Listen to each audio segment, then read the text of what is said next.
My name is Hannah Wanjiko, Victoria, wife to the late lawyer Willie Kimani. On 23rd June, year 2016, Willie Kimani woke up as usual. He prepared to go to work, but that day he was going to Mavoko Law Courts with a client. So he did go. Wakati huo nilikuwa mmoja sana. Wakati huo alienda. Na ndio alikuwa ananunulia madawa. Asubuhi aligonga hii dirisha hii. Sababu kitanda yangu iko hapa. Kaniuliza madawa yako. Nikamwambia napaki sana. Dawa ya leo asubuhi na jioni. Labda nikitoka kazi mimi natanunua hiyo madawa. Hata hiyo siku niende akafanya kazi, alikuja hapa saa 11 aliambia mimi nataka kwenda kazi, nitakuja kesho. And that morning, had he spoken about a case that he was pursuing? Did you know what he was pursuing? For Willie Kimani, he never used to talk about his cases, but he would tell you where he's going, but he would not reveal any more details, just that. Tell us about his usual morning and if there was anything unique on that day. Nothing was unique that day. He woke up at 5 a.m.,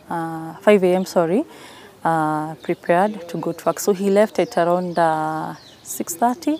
He was being picked by the taxi driver, Muiruri, at Alliance Stage. And he also went with his paper bag full of snacks, yes. Yes, for the day. Saa 5 alikuwa na mfanyikazi wa chamba. Akampigia simu. Kwanza akazungumza. Nyuma dakika 15 akipiga simu inafungwa. Na hapo nakapotea. So did you know what matter he was following at the time? No, I did not know. All that he told me was that he's taking a client to Mavoko Law Courts, and then by 11 he'll be through. So that day he was to come back early. We were expecting him at around 2 p.m. or 3 p.m. But it never happened, never did. So we only realized that around 7 p.m. is when I received a phone call from Lucy from IJM Kenya.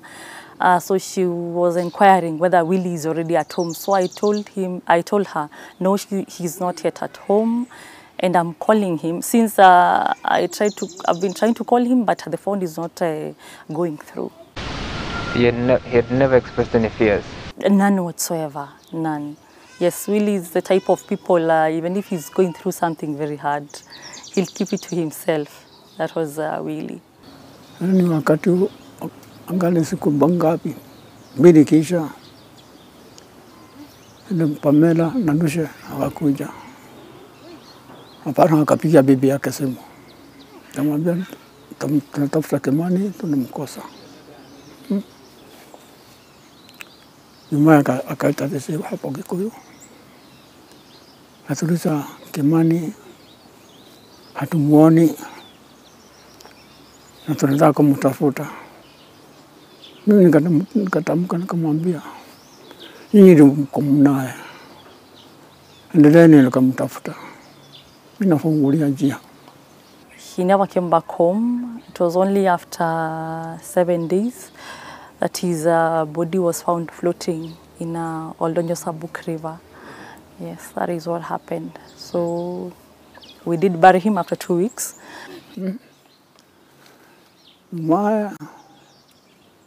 Siku ingine kama 5 hivi. Kapiga simu, Kimani hapatikani. Kaambia mtamtafuta town. So wakasema kwamba wamemtafuta siku 2 tena hawampati? Hampati. Na tukaanza kumtafuta.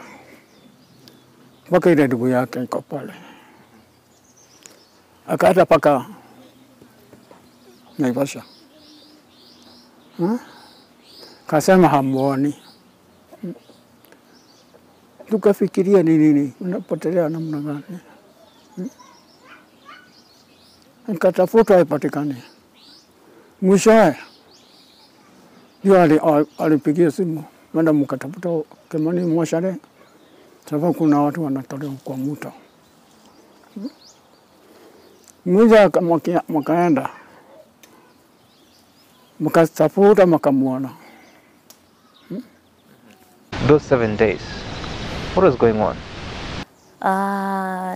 For the 7 days, one, it was, they were traumatizing, agonizing. We didn't want to think that he was dead. You know, we still had that hope and faith that he will come back alive. But they reached a point when it was, since he got lost on Thursday, then the following week, by the time it reached Thursday, you are like, I don't think maybe he would be alive. So actually what we are praying for is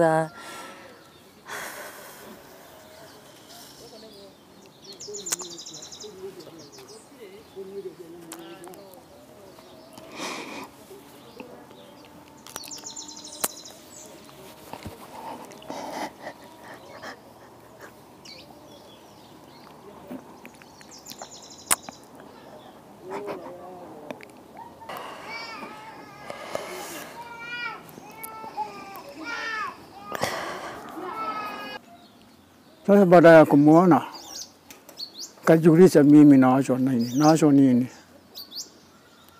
Hiyo ndio alikuwa, yani, ananiangalia. Nikasema afadhali mimi nikufe kuliko yeye. Kesi kaendelea mbele. Alipotelea mimi na sikia mwili baya sana. Mwili wote. Ukienda hospitali? Unapewa dawa? Niliendaga hapa Nairobi. Hapa Oakwood.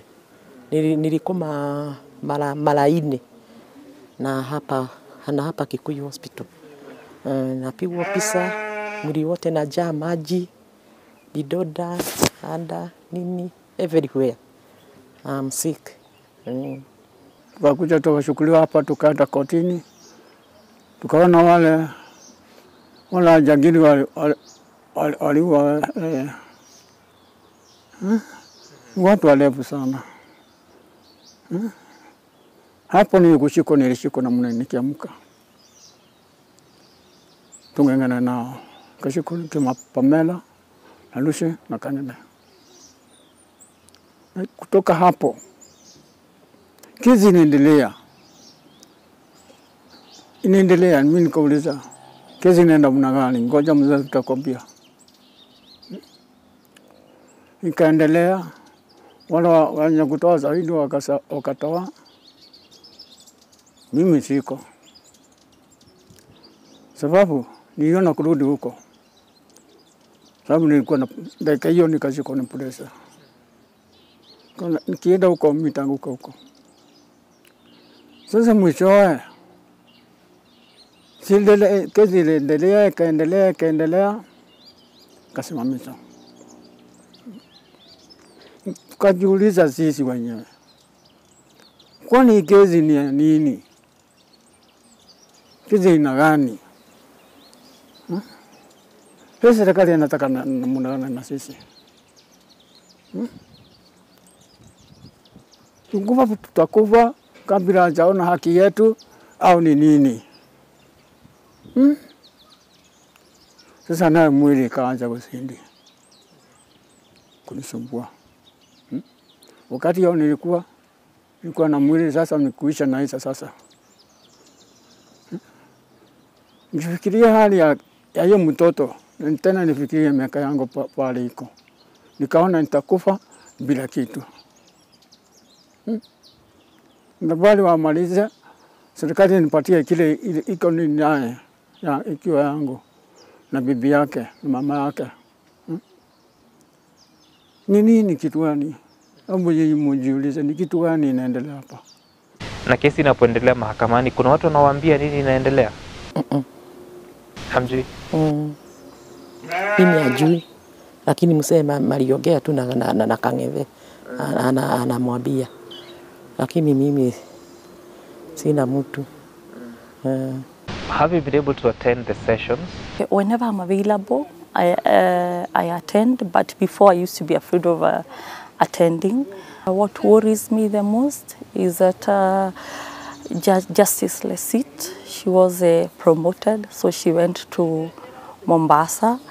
So really, I do not know whether when we get a new judge, the case is going to start all over again. And so personally, I'm afraid maybe the case may just, you know, end like that. And so we'll get no justice for Willie. Well, I'm aware that getting justice will not get Willie back, but at least it will serve as a source of comfort that what Willie stood for or what Willie believed in was not in vain. His work was not in vain because he stood for justice. Na ikiwa mahakama itafikia mwisho wa kesi, unataka nini ifanyike wewe kama mzazi? Haki ya mtoto. Na tumefahamishwa kwamba yule jaji ambaye alikuwa anasikiliza mahakama amepandishwa cheo, amekuwa jaji wa mahakama ya rufaa. Sasa wewe unataka nini kifanyike kesi hii ya Kimani inaposalia kotini? Mimi haja yangu kupatikane jaji mwingine wa kumaliza hii kesi. Ndio kujulikana namna gani. Au akacha kesi haraka. Sababu hakuna mtu, mimi kwanza mimi nasema Mungu ni mwema, ananiweka namna hii. Hata kama kuamka kwa usiku ya leo, sababu nilikuwa nangoja nyinyi. Mimi natoka kitanda saa 4, saa 5. Kwa vile mimi nanisikia kwa mwili. Sasa vile msaidi wangu ni nani? Mungu, hakuna mwingine. Kama huyo alipatishwa sewa akaondoka Nairobi, nani mwingine? Mungu au nyinyi? Nitafanya namna gani? Sababu ule atakuja ataanza kesi paka pale chini. Tanda miaka mingi sana. Na furaha yangu nisikia hao watu wameshafungwa, wafanywa nini? Hata wazazi wao wana vile asikie vile nasikia. Kwa kura yangu, kura ni tabu. Sasa ni nini? What I do? Oh my Jesus. Pole sana. Willie alikuwa anawasaidia namna gani kifamilia? Alisaidia sisi wote. Anasikia mtu iko na tabu akamsaidia. Mama mwingine hata nini watoto akasomesa watoto wengine siwa hapa wapande hiyo ingine. Alikuwa mtoto mzuri sana. Wakati huo Kimani alitoka amekuachia dawa, ulikuwa unaugua wapi? Ulikuwa na ugonjwa gani? Wakati wa kwanza nilikuwa na shiko ni arthritis. Niliendelea siku mingi sana kama miaka 30 na kitu. Aliambia mimi kama madawa nakuisha, nikitoka kazini nitajaribu sana nikuja na madawa. Si hapo alipotea. Siku hiyo. Sasa ikamatwa akitoa kotini ndani. Na nini? Kitu gani kinaendelea? Na sasa ugonjwa unaendeleaje? Hiyo arthritis sio mzuri. Una wakati uko baridi. Sasa ni sita sana. Kutoka hapa kateremka kidole ya mguu. Sasa kasika mguu yote pili namna hii. Kile kinasumbua sana. Ni pressure. Ni pressure ni inaniumiza mimi. Na mimi sina chochote. Mimi kama namna hii. Na kama yako singeshiko ni yeye ndiye alikuwa anakupatia usaidizi. Hiyo ndio usaidizi wangu. Hata kwa mama yake. Sasa vile tutafanya nini?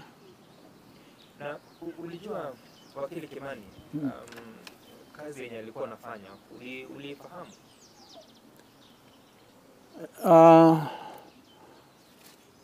Sikuwa nikifahamu sana. Nisikia nikiwa hapa, akiwa ameisha. Ni kazi alikuwa anafanya. Sasa mtaanza kunieleza. Nami nieleza sawa sawa. Nielewa kabisa. Una watoto wangapi? Ama Kimani ndio wa kwanza ama ni wa mwisho? Kimani ndio kibeba mimba. Ndio wa mwisho. Wa mwisho. Niko vijana, alikuwa vijana watatu. Wasichana wawili. Hebu tueleze safari ya Kimani akiwa shule hadi wakati alihitimu kuwa wakili ilikuwa namna gani? Na alikuwa mtoto aina gani akiwa shule? Akienda kwa wakili. Tangu utotoni. Tueleze. Alikuwa mtoto mzuri sana huyo. Sijawahi kuona mtoto kama huyo. Hata wale niko nao hapa, hakuna mtoto kama Kimani. Nikisema ukweli. Hata akiwa angali mtoto mdogo. Kwanza kusema kwake alisema na tabu sana. Mama yake anauza msukuma na mimi nilikuwa nachonga mawe. Pahali niko. Kwanza ndio alitoa mimi pahali nilikuwa chini kabisa. Kifika miaka 4 nampeleka nursery school anamaliza standard 8. Kisha akaenda secondary. Alienda wapi shule ya upili? Secondary. Alienda huko Kiambu High School. Ulijihisi vipi kuona mtoto wako ameenda shule mzuri hivyo? Nilisikia mzuri sana. Kwa sababu kumasa nursery alikuwa namba 1, namba 2, namba 1 mpaka standard 8 alitoka huko na A. Alikuwa na 447 KCPE. Akaenda secondary. Akaenda akapita akatoka huko na A akaenda university. Na mulea na tabu mingi sana na kumsomesa na tabu mingi sana. Mimi sina kazi, mzee ana kazi. Nauza boli, nauza ng'ombe, napeleka hiyo pesa kwa shule. Alafu akakuwa wakili. Ikakuwaje? Aliendelea tu hivyo tu. Sasa nilipigwa nikarudi chini kabisa. Sasa tutafanya. Lazima tupatie haki yetu. Tuone Kimani amerudi. For the parents, it stresses them also because they would also want justice also served because their son that day he had gone to look for daily bread. There was nothing else. Yes, he was not a criminal. Willie was not a criminal. He was a good man. He was just undertaking his duties, and then somebody somewhere thought it is better to just take his life. And now that you talk about that, what inspired Willie? Why his mission to be a lawyer? What was it informed by? I think it was informed by one. He was raised. He comes from a very, very poor background. He was raised with a lot of challenges, a lot of them. But I think he had this mantra of refusing to be poor and to rise above the conditions that were surrounding him or the circumstances that were surrounding him at that time when he was young. And also he had a heart for poor people. So the best way he could be able to give back was through getting justice for the people who are downtrodden in our society. Yes. Okay. And did he share this with you, especially in your early days of dating and into marriage? Yes, he did, and also you could tell by when you hear other people giving you stories. He used to talk about where he has come from, yani his background when he was very young. He used to talk about it passionately, how he went through primary and high school and also university with so many challenges and problems, and also how he could see maybe the police also mistreat, people who could not even be able to even defend themselves. So that is where I think he got his passion from. Watoto wa Kimani na familia yake inaendeleaje? Si bibi yake ako hapa. Si wabaya, lakini kale katoto sijui kale wazo wakakuwa na mesisita na nini. At the time you had some 2 little children. Yes. And where were they at the time? And What was it like? For the firstborn, Castro Kerudia, that time he was in PP1, pre-primary 1. And for the second-born, Patterson Gitweria, he was 9 months old at that time. Although for Castro, he really, at that moment, he could not understand what was happening. It's only much later that he came to understand, because he used to ask, where is dad? Where is dad? And then he would pick his shoes, his slippers or his open shoes, he placed them at the door. Because when the dad used to come at home, that was his work, to pick his slippers and to bring for him at the door. So during that time, so he used to pick, he didn't want anybody to wear them. So it's only him, he wants to pick them and place them at the door when evening comes. But as time went by, I went explaining to him, and so he stopped. But he still remembers his dad to date. Yes, but for Patterson, no. No, he has no memory. Actually, but when he sees a photo, he'll say that is dad, because the brother will tell him that is a dad. That is dad, that is a Willie Kimani, but he has no memory. How old was Castro then? Castro was 4 years old. No, he's 9. Yes, now he's 9. Yes, and Patterson is 6. Yes, yeah. How was Willie as a father? One thing, Willie loved his family very much, and he would do anything for his family. He would go out of his way just to ensure whatever is needed to be provided for the family, he's there. Yes, he was our security, let me say that. And who was he to the rest of the family, the bigger family? Let me say, like, for the parents, they really had a lot of hope in Willie, because of all the 6 children, he was the only one who had really pushed to go to school and learn. So they really had a lot of hope in him, and they also thought that he would do so much for them, yeah, in future.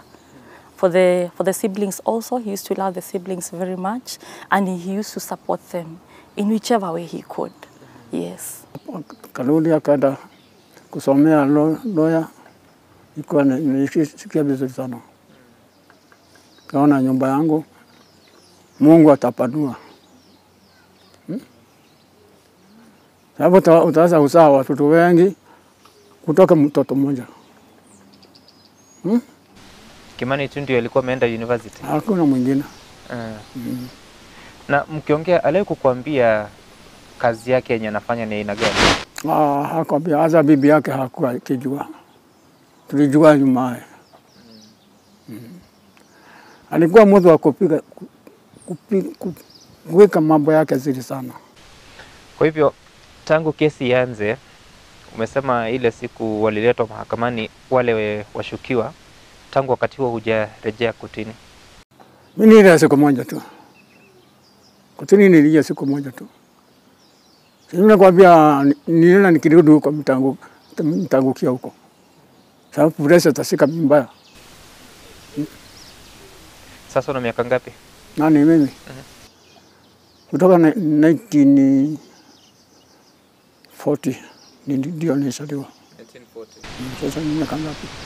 Itake 81. Yeah. Okay. Na sasa unaweza kupata matibabu, unaenda hospitalini na unapata dawa? Hii dawa mimi mwenyewe ndio nikipata pesa nikaenda kununua. Sababu pale Kimani alikuwa anaenda hapa PCA. Tulifimwa, kasema hii arthritis inakata msipa. Kuna dawa. Sasa ni dawa kuzuia. Si dawa permanent. Hata mkiingia pale simuliona mimi nikitembea namna hii. Sababu siwezi kukaa nyumba, nikiamka namna hii lazima nitembee mguu ikuja vizuri. Hii boma ilikuwa na ng'ombe. Sasa wakati wa Kimani koda nikauza zote kwa ajili ya tupo yangu kupata chakula. And so now, 5 years later, how has life changed? Well, since for the last 5 years, a lot has really changed because, like one, I had to look for a job, and I thank God that I got a job, so I'm able to fend for the children. But for the parents, it really affected them, because you see, like you have to, in your budget, you have to include the parents because you cannot leave them out. You cannot. But at least for the brothers and sisters, they are able to fend for themselves. But for the parents, you have to include them in your budget, and also you have to work twice. You know, as the strength that I have is not the same one a man has, so I have to work twice as hard as Willie used to work. Yes. And you're able to support them? And you're able to support them. Yes. Yeah. Okay. Yes. How long had you known him? Willie had known him for 8 years, but we were married for 6 years. Okay, so that was since 2000 and what? 8 or 9? Yes. 2008. Yes. Actually, Willie alikuwa anapenda rugby. He used to love football. He was a Man U fan, and he used to love rugby. Actually, when he was in the university, he used to play rugby. Na alikuwa anapenda watch wrestling Sunday afternoon. Yes. And his favorite food was ugali, some kales and meat. Actually, he was just a...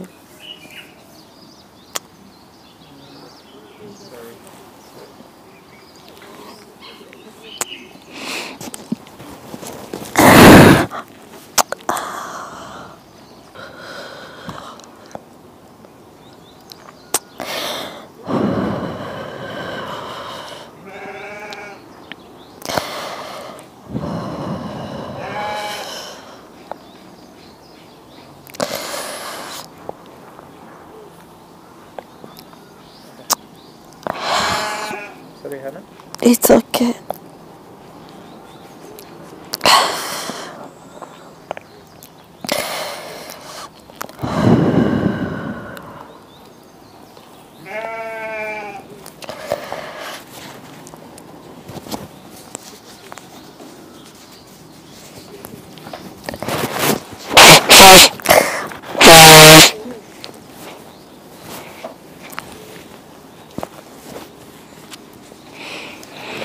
I don't take it. Yes. But you did very well. Thank you.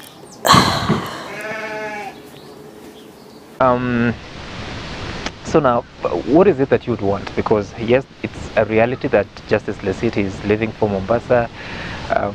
The case, I think, about just 1 or 2 prosecution witnesses are being awaited. The judge has already complained that the defense is trying to delay the case. What would you want for your husband?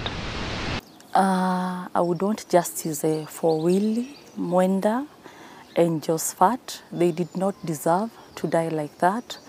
And also I would ask His Excellency, our President, Uhuru Kenyatta, if it was his son, would you want him to get justice? Even to our own Chief Justice, Mother Koome, I believe she's a mom. If it was her son or her daughter, would they ensure that they get justice? We want justice for Willie because justice delayed, it is justice denied. That time, it has taken so long. And I believe they wanted to do it.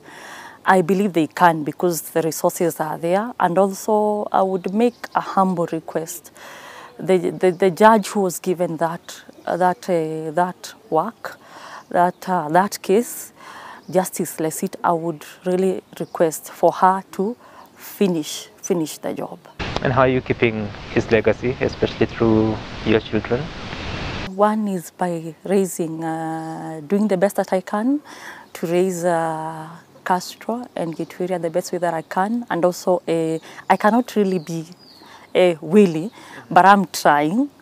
And also, I keep reminding them about their dad, what their dad believed in, and what their dad would have wanted for them. Mm-hmm. So Castro is in what grade now? He's in grade 2, and Patterson is in pre-primary 1. PP1? Yes. Okay, amazing. So, which was Willie's house? Where did you live with him? Here. Mm-hmm. Yes. Memories? Very, very. Yes, very, very many. Yes, Do you come here? many. Yes, I normally come to visit. Yes, although sometimes when it's this month, I really don't like coming to visit. It's a bit Even cold. Kangete, I told him yesterday, if I was asked, I would say I don't do the interview. Because we normally don't like remembering. You don't want. Yeah. You just want to let it pass. Okay. Yeah. Why did you move? We shifted from here in October 2018. Why? Number one, that was Willie's vision. So I had to ensure I accomplished that. Then also number two, we had what we call the fear of the unknown. So we didn't know who had killed Willie, and we didn't know whether would they also come and get us from here. Yeah. So what is in here? Willie's brother is one who normally lives here. Okay. So there's nothing new No, here now? no, nothing. Okay. Yes. Okay, all right. Asante sana and pole sana and wish you well as you continue to raise the angels of Willie. Yeah. Thank you also for creating time to come and do an interview for us. We hope it will make an impact. Sure, we hope so too.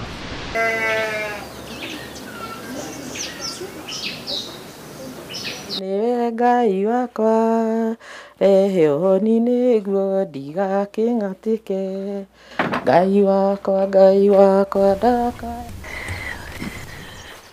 maũndũ-inĩ mothe matari ndũkoragwo ũrĩ ho baba mwega wa matu-inĩ nĩ njũĩ Ngai ithe witũ nĩ ũgũtũhe hinya baba ona kĩĩrĩgĩrĩro baba atĩ kĩhoto kĩa mwana ũyũ no gĩkoneka mĩthenya ya mĩthenya nĩ tondũ we wĩtagwo Ngai na nĩwe tũgũtũra twĩhokete Ngai mwega wa matu-inĩ